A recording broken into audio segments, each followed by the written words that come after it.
for Spiritual Living. And yeah, it's a little stretch for me to have Christmas music being sung before Thanksgiving. I have very strict rules about that in my house. You can actually bring them out after Thanksgiving. But you know, Thanksgiving is like this week, right? You realize that? It's like this Thursday. How did that happen? And so we're entering into our holiday season. And yeah, I love the holidays. I'm a massive Christmas nut. If you don't know that yet, you will discover that. I love everything about the holidays, and I think it's really an extraordinary time for us to celebrate and family and all that sort of thing. And what I know to be true is that that's not true for everybody. So sometimes the holidays are fraught with memories of bad holidays in the past, or experiences that we happen to be going through right now of loss or change or separation. And we don't always enter into the holidays with joy and glee. And sometimes it's really hard to be around those people who are so happy, right? And listen to all that music and feel all that push like you're supposed to be happy. So today is our acknowledgement. That's a very important acknowledgement that yeah, it's just not always so for everybody that the holidays are this great, you know, joyous, razzle-dazzle sort of experience. And even if we would like it to be that way, sometimes it's challenging when things have been going on. We teach a positive, practical spirituality here at the Center for Spiritual Living, but that does not mean that we don't, that we deny that we're having these experiences. What it means is that we walk through those experiences with the help of our community, the help of our spiritual practice, and the love and light that we know to be true, that is in our hearts, that is the presence of the divine. And so we have this service, this ritual service, we have it every year as we enter into the holiday season, that we can acknowledge these things and just be with them and find a way to hold them perhaps maybe a little differently or a little lighter as we enter into this wonderful time of the year. So that's what we're up to today. So I just really invite you to be gentle with yourself as we go through this, this service, this ritual today, so beautifully, beautifully supported by the theater ministry.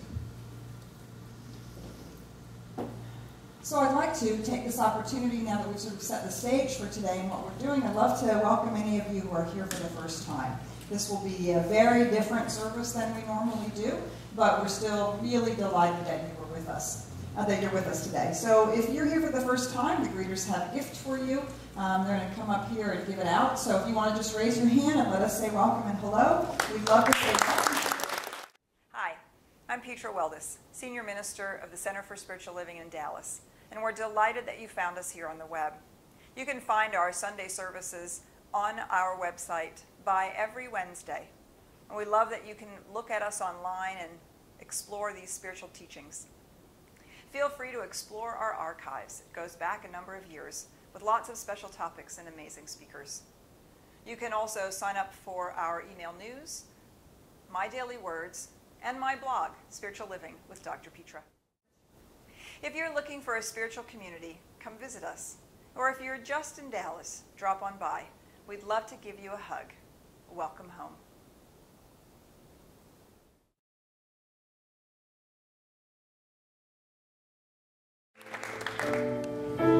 Please join us as we go with them.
So if you choose, I just invite you to go within. And let us take a deep breath in together as we inhale this beautiful light, and this beautiful love, and this beautiful recognition of the indwelling presence that is God. As we exhale, is in this rhythmic dance of our breath, from which I just allow myself to center into the full awareness of this present moment. We are indeed individual, magnificent, authentic, radiant expressions of light. And there are times that I recognize that in this journey of spirit in this human realm, we may walk through the valley of the shadow of death and fear and doubt and uncertainty. But that radiant light of God is fully present, fully orbed. And just like in the midst of the night, and the seeming appearance of darkness, the constellations above remind us of the ever-presence of light. So I recognize the fullness and the wholeness and the power that is God. The revelation of the one, of the love, of the light, that even in the midst of conditions, Spirit is fully present. And we come together to remember this truth, to recognize this truth, to walk together through this experience of Spirit in our unique human expressions. And to know that indeed, as the constellations above, we come together as a family of light, as a community of truth, growing and expanding, allowing and being the dynamic becoming of God as and through us. And it's in this knowingness that we gather to remember. So I breathe into the space, knowing that indeed that indwelling presence that is God, that is my life, your life, all of life, indeed leads the way. It is that touchstone of truth in those moments of pain. As I'm recognizing that God is here now, God is always as and through us, and in this circle of love, that the power and the presence of when two or more are gathered, how beautiful that we can uphold and support each other, and to be that radiant light of God. So I'm just so grateful for this time together, so grateful for the message, so grateful for the music, so grateful for the way that Spirit shows up so powerfully, shows up so perfectly, shows up so brilliantly.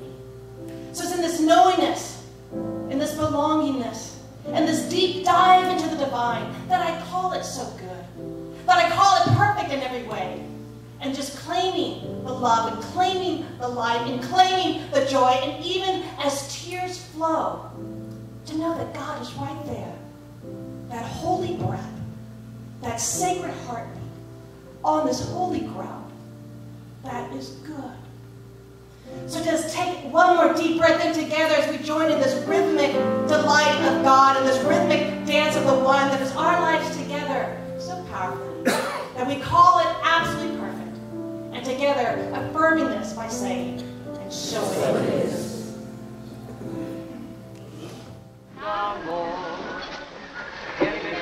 God. Oh, God.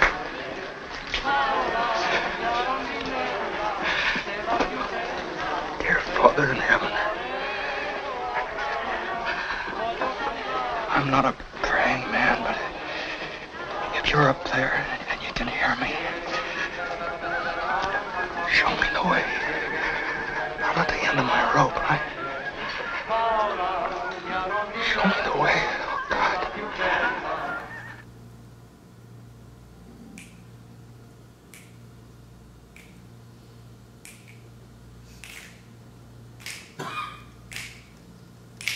Yeah, I remember that guy.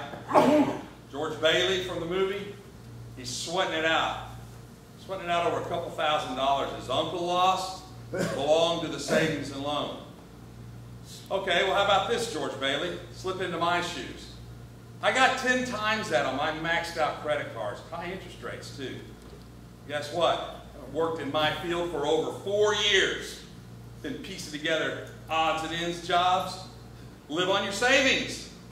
Yeah, that lasted maybe a month longer than my unemployment benefits. So now I'm working 2 little crappy jobs, don't pay me a third what I'm used to making in my field. And then every year at Halloween, what happens? All the stores flip on the Christmas lights. Well, that's just great. Oh, I got kids, you know, and kids see that. And they're like, Dad, what about this year? What about this year? Well, what am I going to tell them this year? Tell them that Santa's on vacation or Santa got laid off again? Yeah, well, guess what? It's tough and I'm fed up about to hear with it. Happy holidays. More like happy hell days. Yeah, happy hell days. Yeah, Christmas is here again and I'm broke again. My kids don't understand.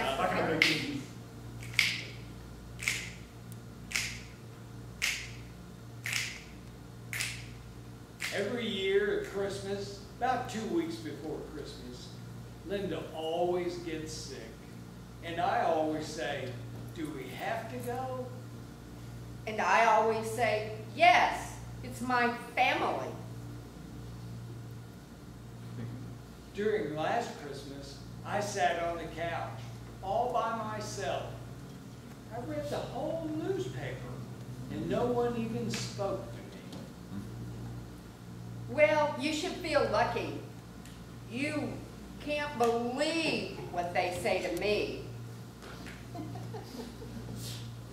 So, they invite us just so they can treat us like crap?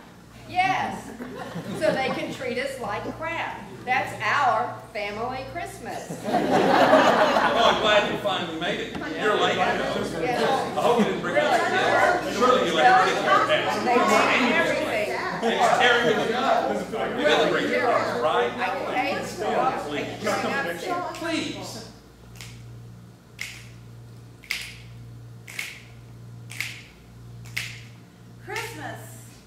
Christmas is the holiday that was my holiday, the holiday at my house. Everybody came over, the whole family. All the kids, nieces, nephews. Such love, it was so beautiful. I would cook my rosemary prime rib and my herb rub turkey and all the fixings. Kids would be in the living room playing with their loud fire engines and the remote control cars. There'd be bits of wrapping paper everywhere. We'd all be so happy and so loving. And fast forward to divorce. And I remember trying to rush home to find that little spot in my closet where I could curl up in a fetal position and cry myself to sleep. And then waking up the next morning and devastated because I could take another breath. That's all I want to say about that. Yeah, that's all that needs to be said about that. Yeah. I don't know why I married you in the first place. Yeah, I mean, really, is this the best it gets? I don't think I can live the rest of my life this way. No. I'm not Trying to hear. It's over.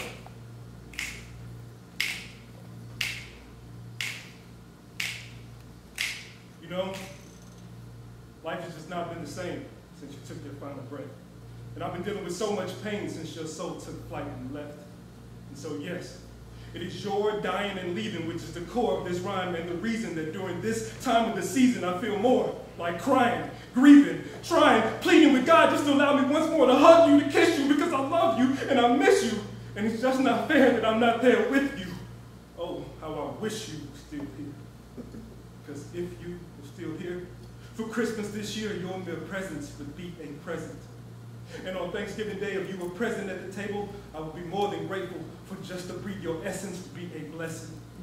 And perhaps this would be my lesson. I mean, maybe if I chose to have an attitude of constant gratitude, I would smile this winter and be happy this fall, simply appreciating the fact that you happened at all. But during these holidays, these holy days, I can't help but begin to reminisce over memories. And when I do, even more, I begin to miss your energy. And because of this, I tend to be neither jovial, jolly, nor joyful this time of year. And I tell you, nor shall I pretend to be. But I will pray for serenity as I stay wishing endlessly that you were still here.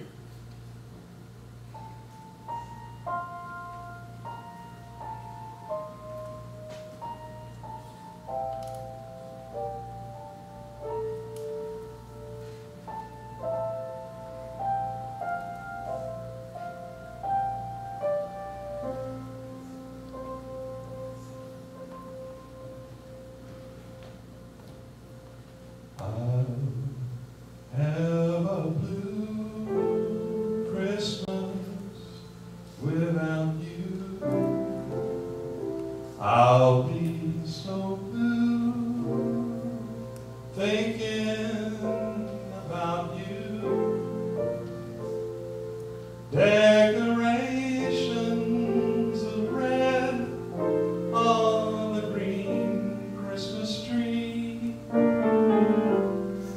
don't mean a thing now, 'cause you're not here with me. And when those blue snowflakes start falling, that's when those blue memories start calling. You'll be doing all right with your Christmas of white, but I'll have a blue, blue Christmas.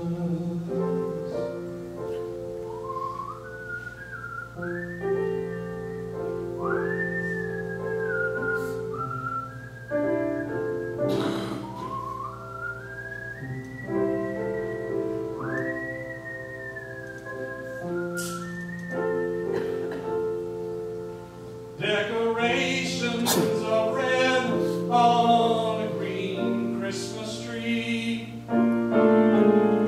don't mean anything, 'cause you're not here with me. And when those blue heartaches start calling,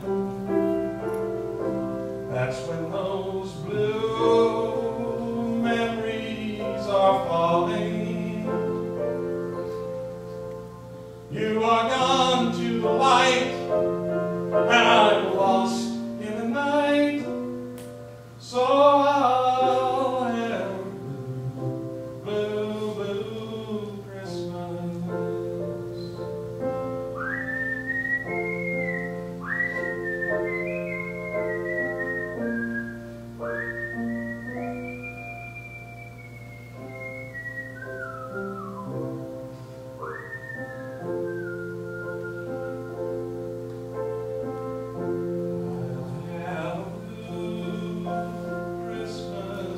That's certain, 'cause when those blue heartaches are hurting, you'll be doing all right with your Christmas of white, but I'll have a blue, blue Christmas.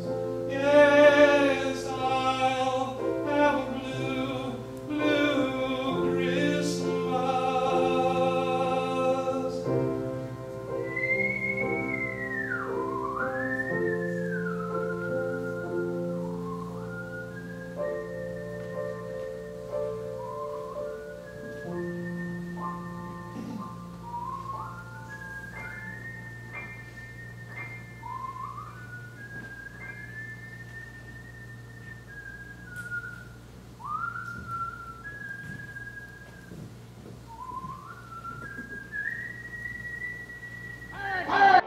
Clarence!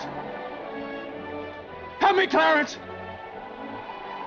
Get me back! Get me back! I don't care what happens to me! Get me back to my wife and kids! Help me, Clarence, please! Please! I want to live again! I want to live again! I want to live again. Please, God, let me live again.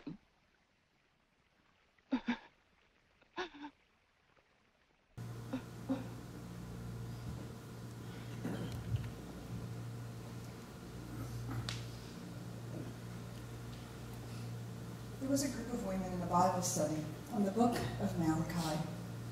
As they were studying chapter 3, they came across verse 3, which says, "He will sit as a refiner and purifier of silver." Now this verse puzzled the women, and they wondered what this statement meant about the character and nature of the divine. One of the women offered to find out about the process of refining silver and get back to the group at their next Bible study. That week, the woman called us up a silversmith and made an appointment to watch him at work. She didn't mention anything about the reason for her interest in silver beyond her curiosity about the process of refining it. As she watched the silversmith, he held a piece of silver over the fire and let it heat up. He explained that in refining silver, one needed to hold the silver in the middle of the fire where the flames were hottest, as to burn away all the impurities. The woman thought about Spirit holding us in such a hot spot. Then she thought again about the verse, "He sits as a refiner and purifier of silver." She asked the silversmith if it was true that he had to sit there in front of the fire the whole time the silver was being refined. And the man answered that yes. He not only had to sit there holding the silver, but he had to keep his eye on the silver the entire time it was there. If the silver were left in the fire even one moment too long in the flames, it would be destroyed. The woman was silent for a moment. And then she asked the silversmith, "How do you know when the silver is fully refined?" He smiled at her and answered, "Oh, that's easy. It's finished when I can see my image in it."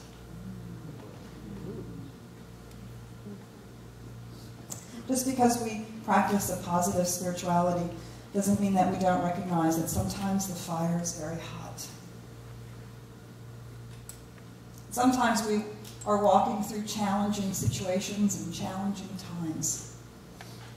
We don't necessarily believe that it is God's doing or God's will or that God is testing us. But what we do know is that in walking through the darkness of our lives, struggling with our own pain or loss, sense of grief or fear, that as we allow the light to guide us, we are purified. We discover something true about us, about our loved ones, about life, about the mystery of it all. It's only when we get stuck in our pain, either by denying it, pretending it's not really there, covering it up with affirmations or happy smiles, or when we wallow in it and really think it's never going to go away, it's always going to be this way, it's always going to hurt like this, nothing's ever going to change, that our silver doesn't get purified. But if we're willing to sit in the fire long enough till we can see the image of the divine in it, something magical happens. So we enter into this holiday season knowing that some of us are walking through the fire. Or maybe we walked through the fire when we were children at home. And we still carry grief around that when we come to Thanksgiving or Hanukkah. We come to the winter solstice, Christmas, Kwanzaa. We come to these cultural orgies of light and family and food, and everything is supposed to be beautiful and gorgeous. And it's not for us. So we have this ritual to look it squarely in the eye,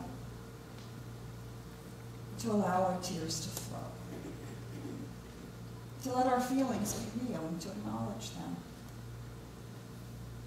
and to affirm the light and the community and the spiritual practices that see us through. So as we enter into this ritual, we're going to have an opportunity to light candles. I'm going to give you 7 different opportunities to come up and come to either table and light a candle. The first 4 candles are around loss and pain and separation and being away from our family. And you'll hear them as they go by, and perhaps you'll be called in your heart to one of them. And so you'll come up and light a candle on either side, and then we'll begin to form a big circle around the sanctuary. The last 3 candles are affirmations and intentions that we can set. And if you do not find yourself with a heavy heart, perhaps one of those candles will call you forward, that you may stand witness and stand in the light. Or you may simply remain seated and be in a place of love and community, in honor and respect for those who are walking through the fire. So I invite you to open your hearts and your minds to this moment, to each other, and to the light.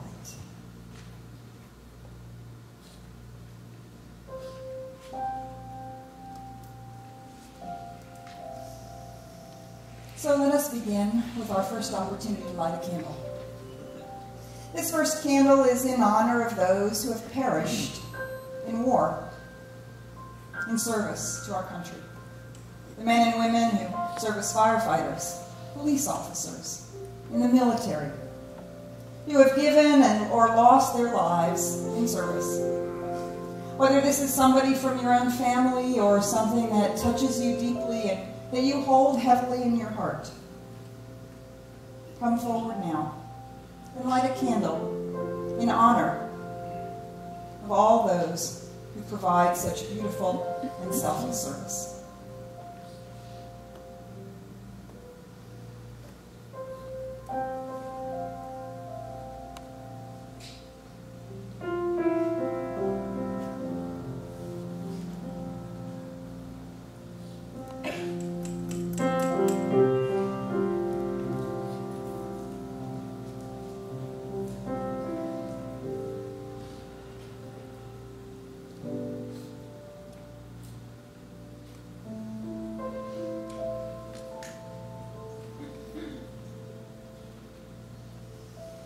And so we light our second candle in memory of those who have died this year.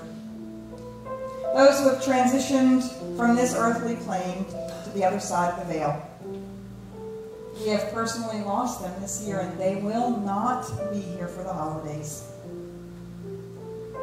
Perhaps you have lost someone to death in a previous year and are still holding it heavy in your heart.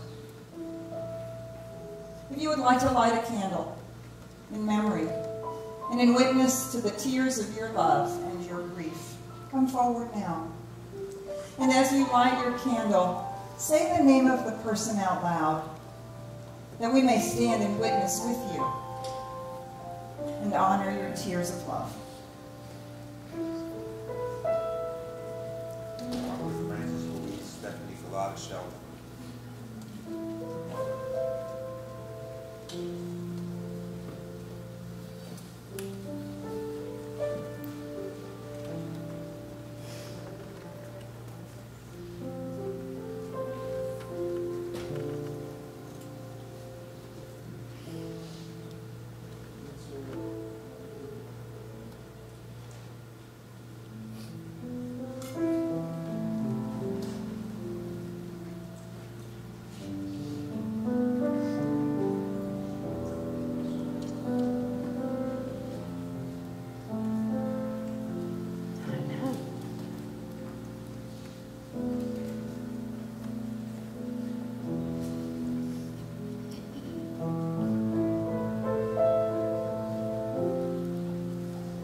sadness, and the anger in our human hearts, grieving the loss due to separation and divorce, betrayal, or mental illness.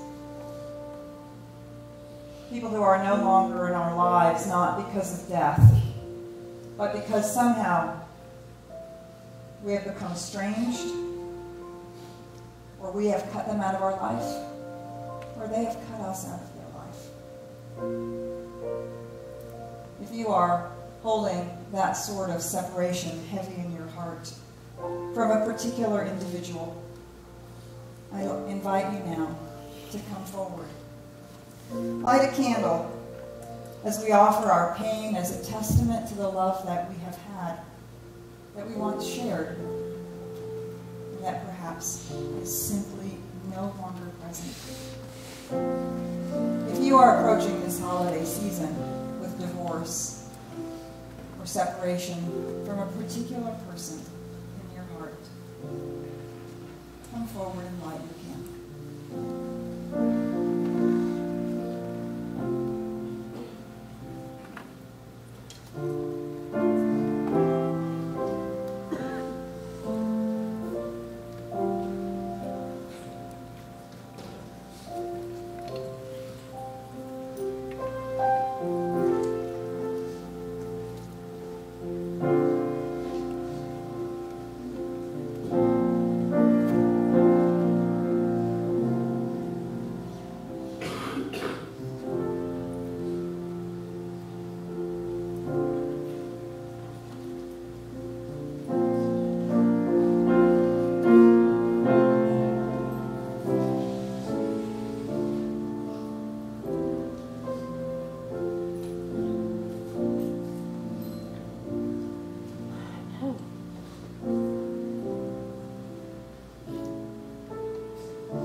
So our fourth candle, we light in recognition of our families from whom we are separated.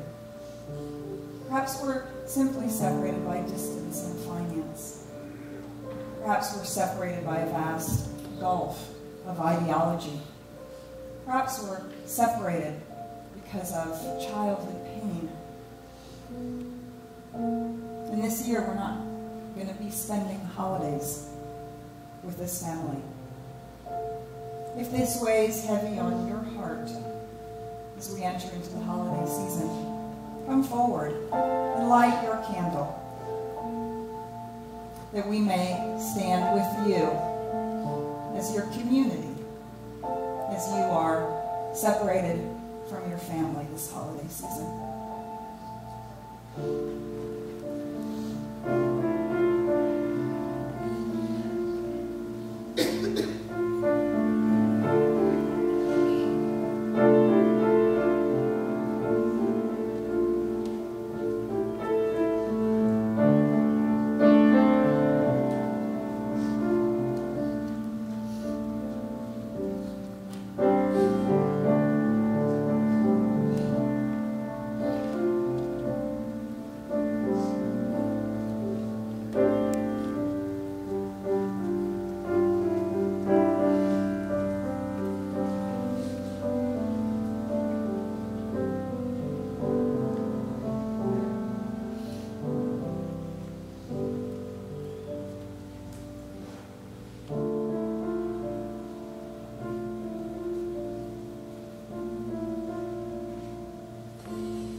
And so we see how much fire is being walked through.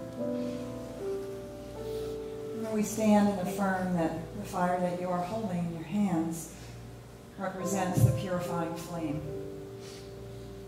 One of the things that I've learned over the many, many, many years that I have loved the holidays, and I've stood where you stand, holding a candle for loss or pain, grief or sadness.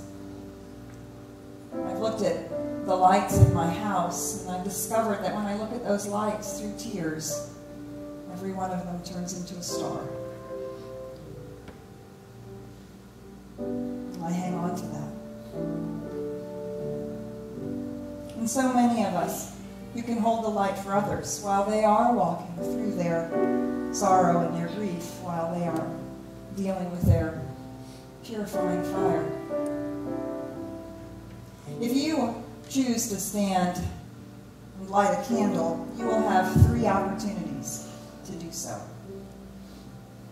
The first opportunity is to stand in gratitude for all those who work tirelessly for peace and justice and a healthy future, so that we don't have to light candles for the men and women who have died in war.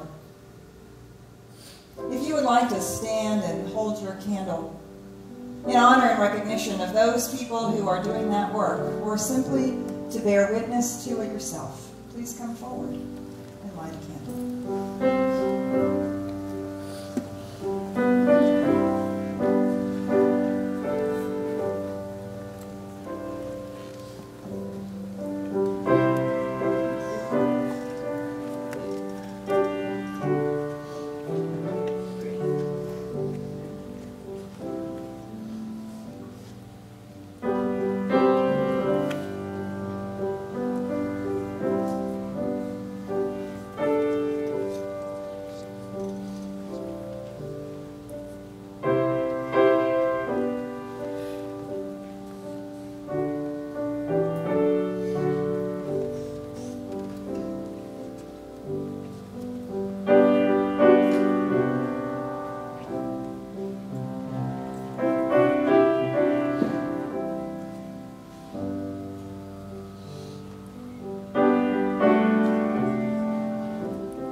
And so as we move on to the second to last candle, let us light this candle in extraordinary gratitude for the friends and family that we do have,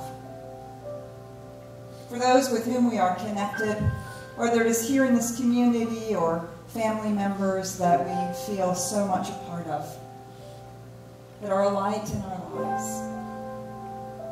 If you have this joy in your heart, and would like to hold a candle, please come forward. In witness to all those who live and love as part of our family. And as you light your candles, I'm simply going to ask you to turn right back down around the aisles that you came up. And we'll allow the candles to begin to fill these aisles in. So just go right down to the back end, and then we'll let the candles come forward.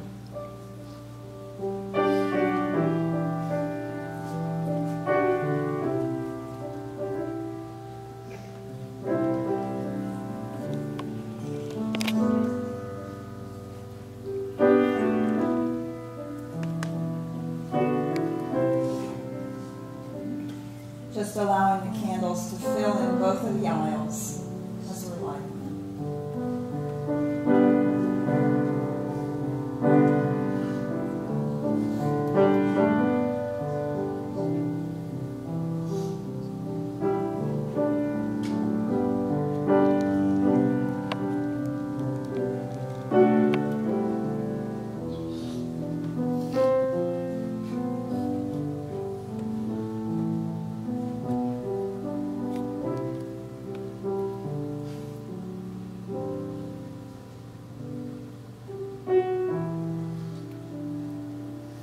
And as these candles are lit, let us take comfort from the fact that as there is so much fire in the room, so much pain and loss to be walked through, so there is also so much joy.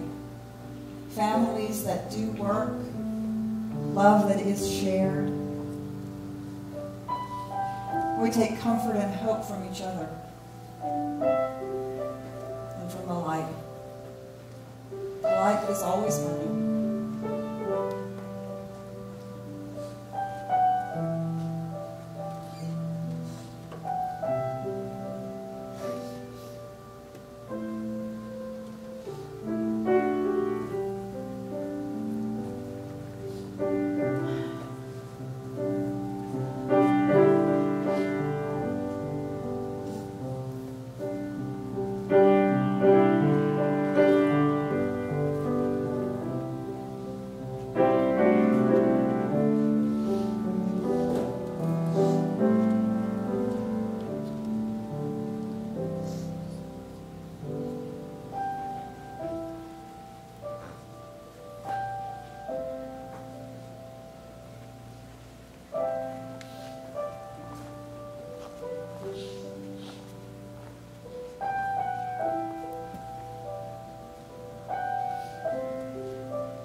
We turn now to our last candle. This last candle is in honor of the faith and the gift of hope and love that the holiday season is, and that it has to offer. This last candle is the affirmation that we are the bringers of light into darkness. If you would like to light a candle, simply holding the intention that we are light bearers and that we stand in affirmation and witness of the light of truth, please come forward and light your candle. Stand in witness to the love and the light. Stand in affirmation for the hope and the possibility of peace. We'll just go ahead and keep filling in the aisles here. There's lots of room.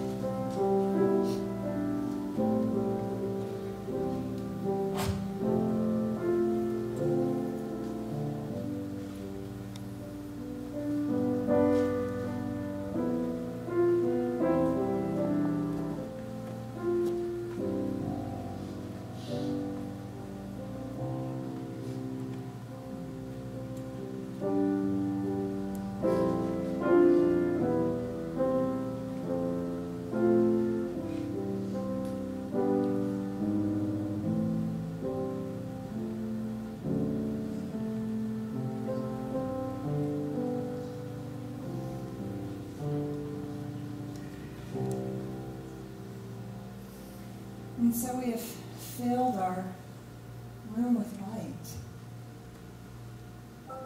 the purifying fire. The recognition that each one of us has had moments in our lives where we have stood in the flame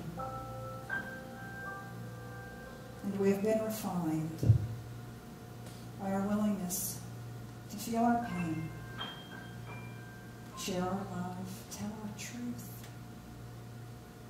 be together in community in a way that allows us to walk through it together.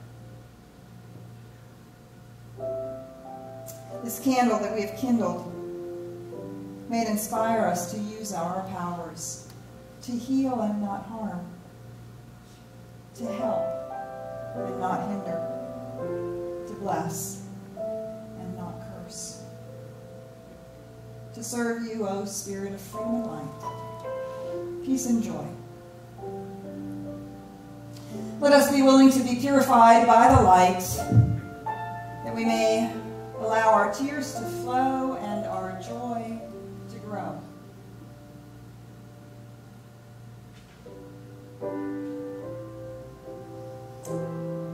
As you stand with your candle, I invite you to feel into this story. It was in 1994. Daily, the city of Sarajevo was under siege. Mortars and artillery fire instantly transformed once beautiful buildings into rubble. Sarajevo's citizens were frightened, weary, and increasingly despondent. And then, one February day, a mortar shell exploded in the market, killing 69 civilians. Many more were wounded and maimed from the blast. The cellist with the Sarajevo Symphony could no longer stand the killing. And so he took his cello to the market, sat down amidst the rubble, and played a concert. And when he finished, he simply took up his instrument and returned to his apartment. Every day, in honor of each lost life, he came to the market. 69 days. And every day he played a concert. It was his gift of love to the city. He did it because he felt his community needed hope. Hope is the music in the heart. It is a gift given to each of us to see us through the night, and the darkness, and the pain. Hope gives us strength to continue, whether it be a marriage that is worth saving or a life that is worth living. So in the end, hope is a spiritual thing. When all else is in chaos and ruin, hope is the knowledge that the music still goes on, and in this vast and infinite universe, we are never alone. So if you look around this room and see how you are not alone. You're not alone in your pain and sorrow and your grief. You're not alone in your joy and your willingness to stand witness to truth and to be about hope and beauty. And we have each other as the very eyes and arms and hands of life, as the very love of the divine made manifest, represented by this flame that you hold. This flame is the truth of your being. It is the hope of life, of love, of joy in your heart. And it is always there, whether we know it or not. Hope. The recognition of the light comes to us all as we are purified in the fire. And so as we have let our tears flow and we have acknowledged our pain, perhaps we have released a little bit of it, that we may be more open to the hope and the joy and the light. And so as I invite you now to blow your candle out, I invite you to take that hope, that light, that love, take it right into your heart, blow it right off the top of your candle right now and into your heart. That you may be blessed with the light, lifted by the love, filled with the presence, and know that you are never alone. And so it is. And you may quietly and gently return to your seats. Loving Spirit, dwell in me. This is my divinity. As within soul and out, all I need is here and now. Where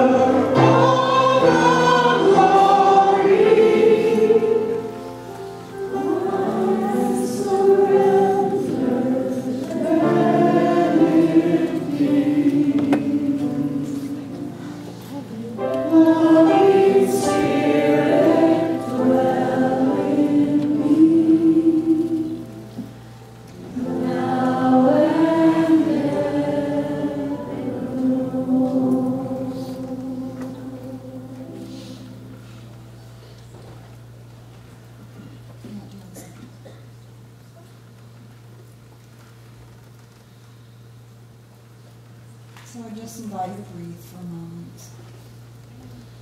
A tender and gentle time. Be gentle with yourself today. We have allowed the feelings to bubble up, to come to the surface, so that we can let them up and out. They can be washed away by our tears, washed away by our being together, washed away by the light. Be very, very gentle with yourself today. Make sure you get a lot of community time. Hugs, squeeze, hand before you leave here today. If you are feeling particularly opened and activated, please do take advantage of our practitioners and ministers who are here for you. Take a breath and be grateful for the light.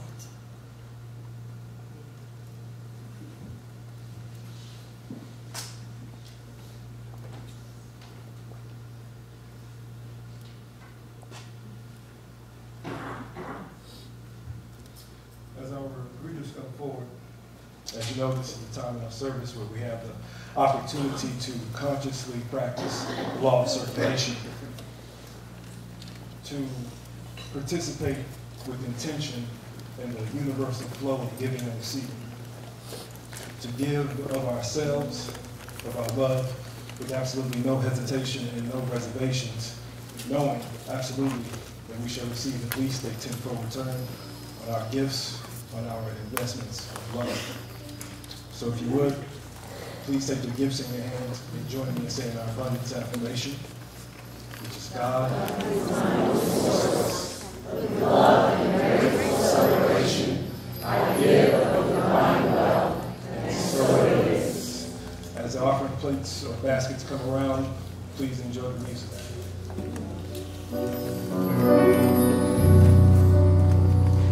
There was a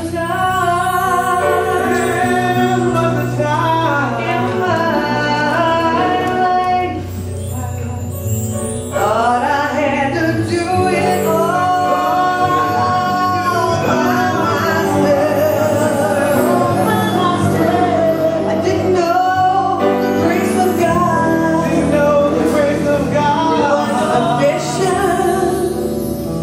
I didn't know the love of God.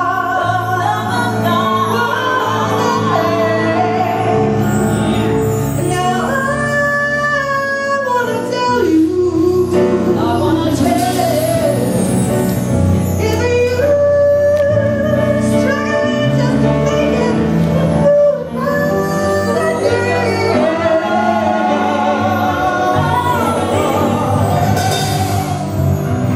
you gotta let it go.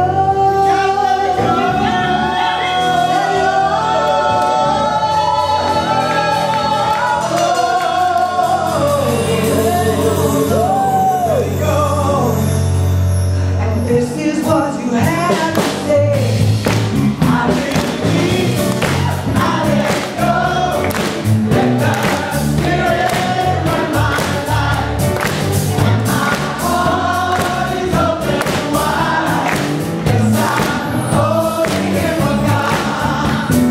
No more struggle, no more strife. With my faith, I see your light. I am free in the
always like to say after I hear this song, it's my jam. Would y'all please, still in the flow of giving, would you give it up again for our beautiful vocal today. Also our band for today, we have Charles, Jonathan, Paul, and also our theater ministry. Marcy, John, Linda, Andrew, James, and of course Joe.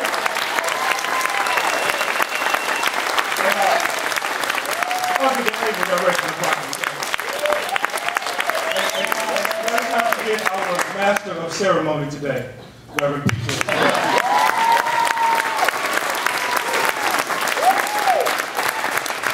Now, if our practitioners would please come forward. They're coming.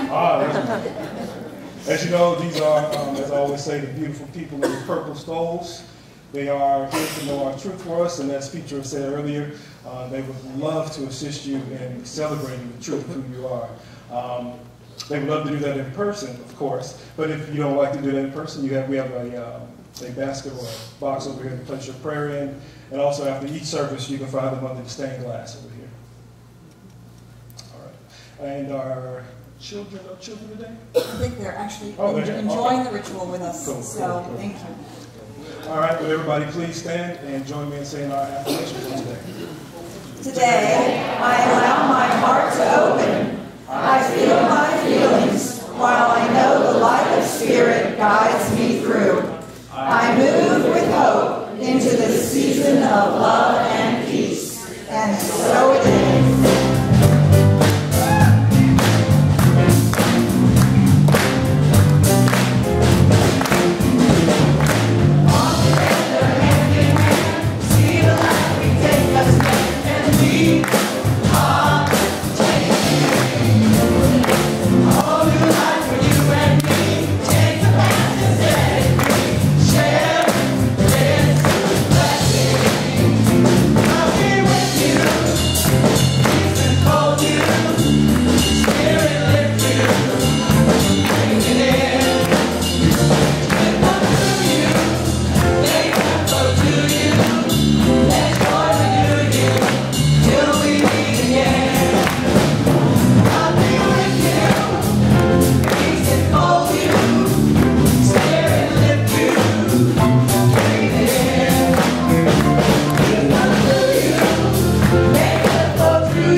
Thank you.